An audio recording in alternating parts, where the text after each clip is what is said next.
Kill me! I'm here! Kill me!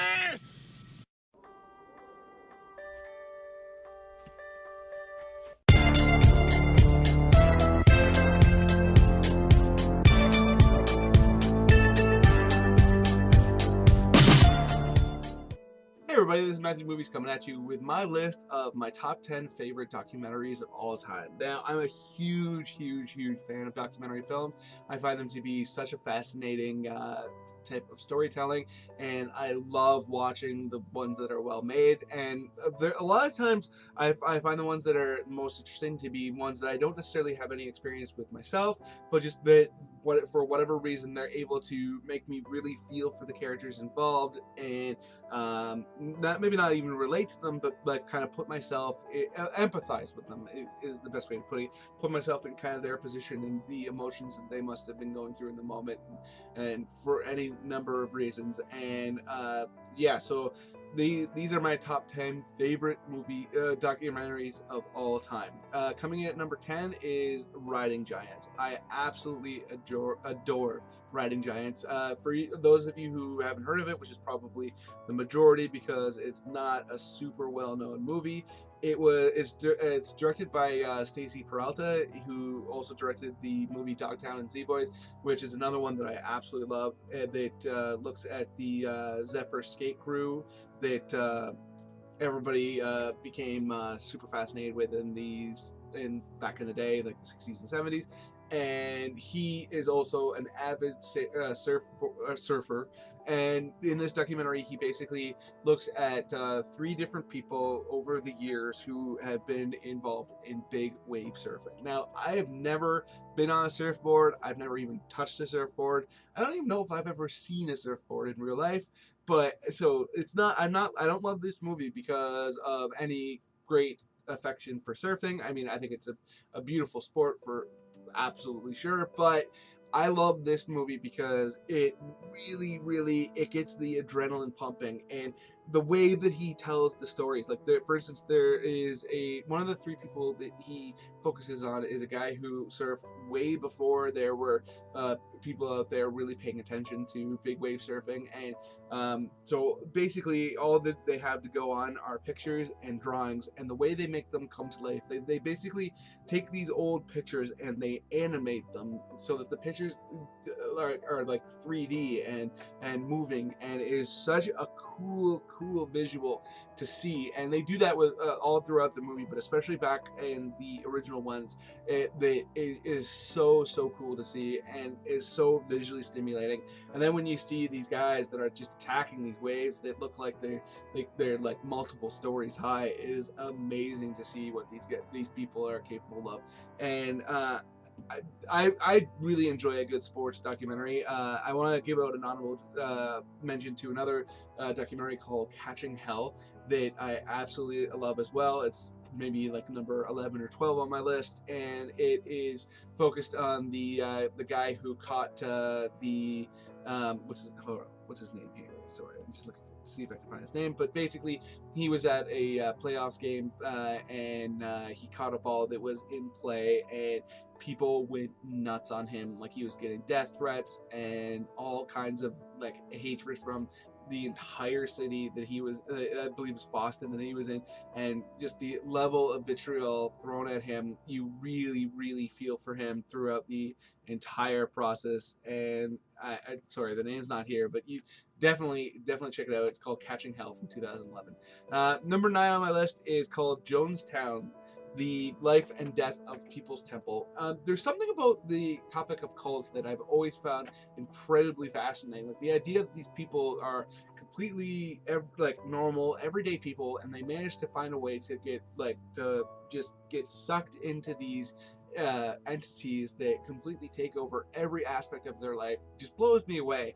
And this is the story of the people who went to Jonestown that follow Jim Jones, and they're the guys, like, whenever you hear about people drinking the Kool-Aid, they're the people who there was like 700 people who end up dying, some by their own choice, drinking Kool-Aid laced with poison, others being kind of forced to. And it is an amazing story And this documentary really goes in depth into like the beginnings of the cult to the unfortunate, horrible ending, and you are able to kind of, through watching, you're able to kind of see how these people got sucked in, but you're also horrified that they were never able to, the majority of them were never able to see their way out of it. And you kind of understand, because it's all they put their entire lives into it, but it's just horrifying that these people can get completely sucked into these situations and not know how to get out of them. And this documentary perfectly epitomizes everything that you need to know to be able to understand how that could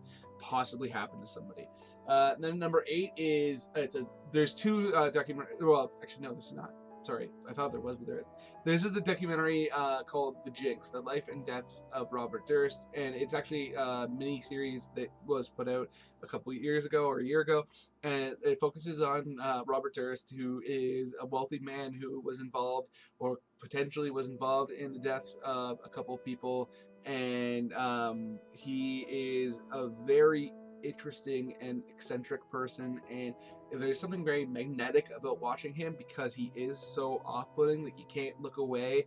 And you, throughout the majority of the series, you're very you have like a kind of interesting emotional kind of journey along with him, whether like one moment you may think he actually did the things he's accused of, another you may not, and they go into his entire life story. And but at no point through the entire thing do you feel like this is not if you met this guy, you'd be kind of put off by him and you wouldn't want to be around him, but you also couldn't look away. And there's something just so interesting about his life. And then there is a moment at the end of this series that is just like jaw-dropping. Literally, I remember watching it and my jaw literally dropped, and it's definitely a movie to check. Coming in at number 7 is a documentary called Witch Hunt. And so basically this documentary takes a look at a situation that was going on in the early 90s, late 80s, where there was this idea out there that there was these groups of people that were out, there's no easy way of putting this, basically sexually assaulting children. And it became this very en vogue thought that there was like these cults and these groups that were out there doing it, and that you need to protect your children from it. And what would happen as a result is once somebody would accuse somebody of doing this, everybody around them, like so let's say person 1 accuses person 2 of doing this. Well, everybody around person 1 and everybody around person 2 would kind of join in, and then all of a sudden they would say that their kids were assaulted too, even though there was no logical evidence to support it. And all these people's lives would just be utterly ruined. And the fact that that was going on is kind of crazy. But as a result, there was a group of people. It's not a big group. There were several people that were tried and put in prison. And in the years since, it's been evidence has been found that have basically completely exonerated them and shown that there's no way that the things that they were accused of were going on. And in the cases of the people that this documentary focuses on, it basically disproves that they did anything wrong whatsoever. I mean, there's always going to be something of question. You never know. They could have done something that they weren't accused of, or done you never know. The evidence could be misleading or what have you, but it puts you in this headspace of like what you would do if you just got accused of this crime that the probably, if not the most horrific, the second most horrific thing you could possibly do as a human being. And you're put in a position where you have to defend yourself, but there is no defending yourself, and everybody you know for the most part puts up walls against you and believes that you did it. And what a horrible situation that would be to be in. And actually there's a second documentary on the list that focuses on a very similar idea. Don't get me wrong, it's not like, it's not like I empathize with pedophiles by any stretch of the imagination. I find that to be incredibly abhorrent, but the idea that you're being accused of that when you didn't do it is just such a alarming idea that I think everybody, especially probably would be just given the put in a position to imagine that, is just going to be absolutely horrified. And that's what this documentary is. It's just horrifying. Coming in number 6 is a documentary called We Live in Public, and it focuses on this guy who became incredibly wealthy after the whole internet boom and dot-com boom, and he used his immense wealth to build a facility and hire all these people to come in and live in public. They did their entire lives were filmed for the consumption of other people and the effect that it had on them. And even after he kind of lost a lot of his money and he could no longer have as many people involved, him and his girlfriend at the time continued to live their lives completely filmed, like almost 24/7, and the impact that it had is extremely fascinating to see. And also, like, it goes into, like, you see these moments in their lives that you like most people go through, like these fights and the breakdown of their relationship, and we've all kind of been there before, but to have such a bird's eye view of this happening to those people is just fascinating. Coming in number 5 is a documentary called If a Tree Falls, a story of the Earth Liberation Front.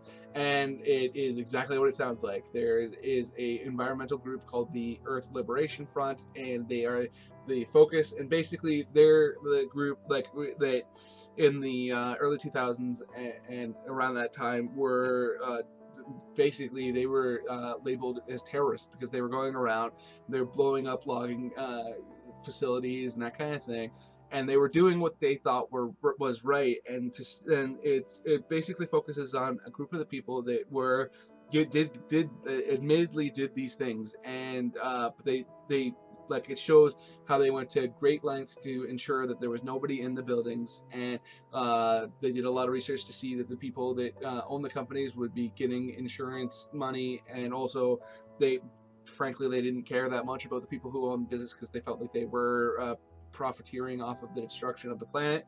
And I don't necessarily agree with, well, it's not even that I don't agree with the tactics they use, but it's a very fascinating look at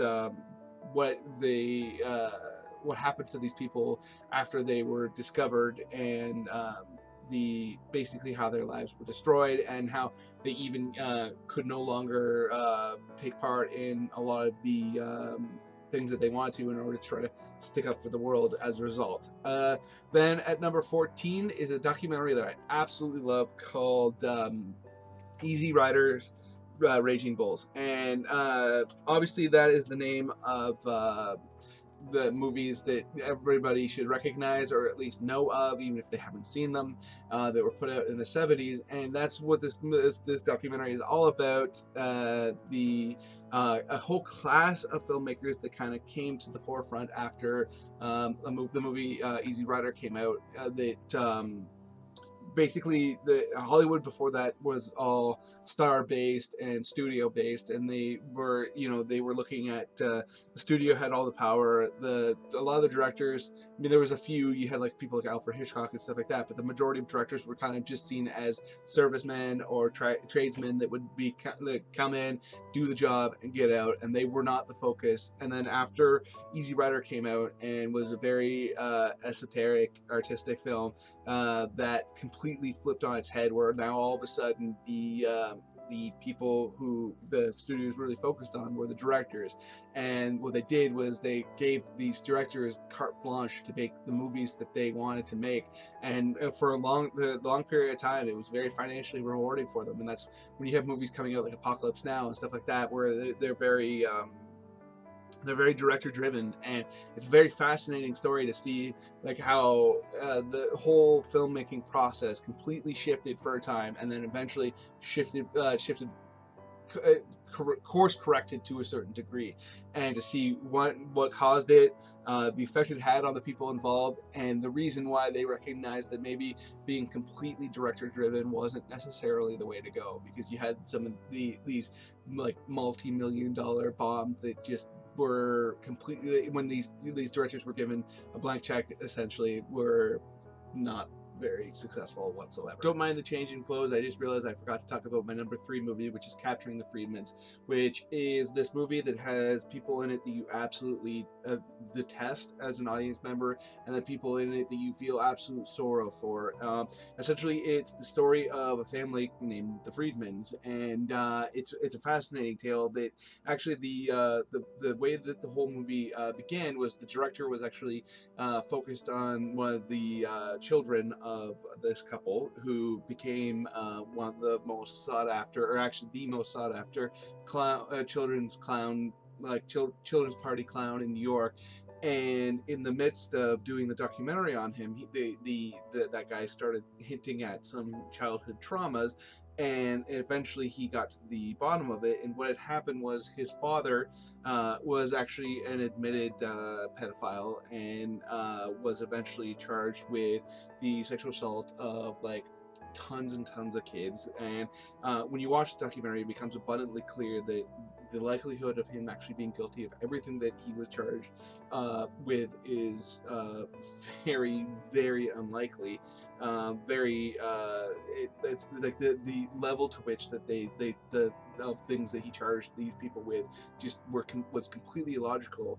But at the same time, he is this person who actually did do things, admittedly, so you can't feel too bad for him. And he eventually rots in prison, and who cares about him? But in the process, one of his sons was also charged, and whether or not he ever did anything to anybody is very, very much debatable when you're watching the movie. It seems like there's a very strong possibility that, if anything, he might have been a victim himself, but not somebody who ever did anything. But nevertheless, he gets charged with almost as many crimes as his father, and again, a series of crimes that seem just completely improbable and make no sense. Like, for instance, like the claims are basically that the father ran a computer class, and that him and his son took advantage of these kids, but like parents were known to show up at the computer class at irregular times, consistently, constantly, because kids were always kind of coming and going, and yet their claims are that in each class they were doing all these things to them. But it makes no sense at all, because these parents were showing up, and there's no way a parent's going to sit by it and allow that to happen, or at least not all of these parents are going to, so it makes no sense. Yet the son gets sent to prison. And the thing that makes the movie so fascinating too is that they, for whatever reason, the family was obsessed with video cameras. So in the midst of having their entire lives being completely ripped apart, their entire, like, it just destroyed and irrevocably speech impediment, what can I say? That they're filming all the series of arguments that they're all having, where everybody blames the father, and knowing like for good reasons, but the son's getting torn down as well. And it just, like, you watch this family just be completely decimated, and it's heartbreaking, and especially for the mother of this family, who seems like this completely innocent and fragile woman, and the other siblings. It's just so difficult to watch, but so fascinating that you can't turn away from it.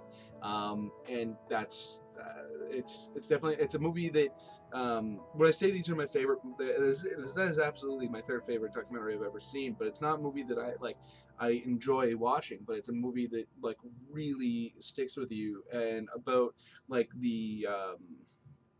what exactly family is, and the way in which we can just be torn out of everything that we've known at a moment's notice if we get accused of the wrong thing.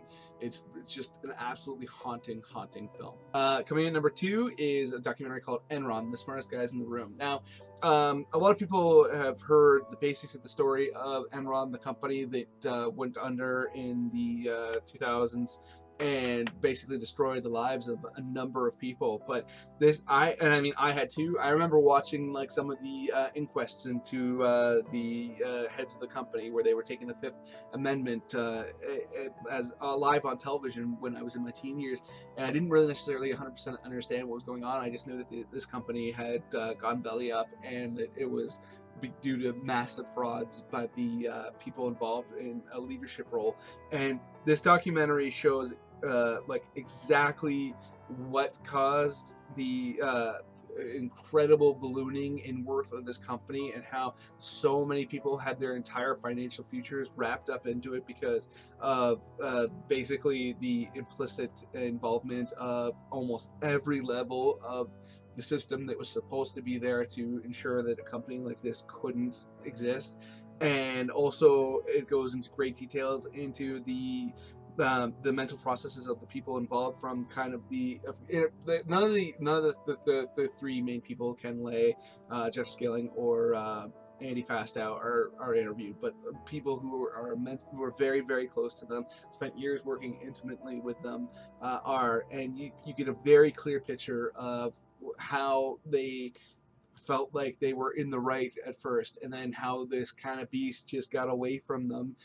But in order to keep the ball rolling, how they had to get more deeper and deeper into it, and you really you don't like you can't understand necessarily how it got there, but you can empathize with the position that they put themselves in, and you would like to think that you would do the better thing, but maybe you would handle yourself in a very similar way to the way they did. And it's extremely fascinating, and it also goes into other things, like there's a segment of the documentary that looks at an old study that was all about how people were, if given were absolved of blame, would do horrible things to test subjects. And it goes into the election of Arnold Schwarzenegger in California, and how Enron is pretty well directly responsible for that happening. And it's such an amazing story that is far more involved than I think almost anybody recognizes. It's very similar to why The Big Short was such a well done movie, because it takes this extremely complicated idea, or at least one that looks extremely complicated on paper, and makes it very plain and very digestible, and also makes it into a human story. And that's why I think it's such an exceptionally well done documentary. And then my number one pick is Dear Zachary, and the full name is something along the lines of a letter to his son about his father, I believe.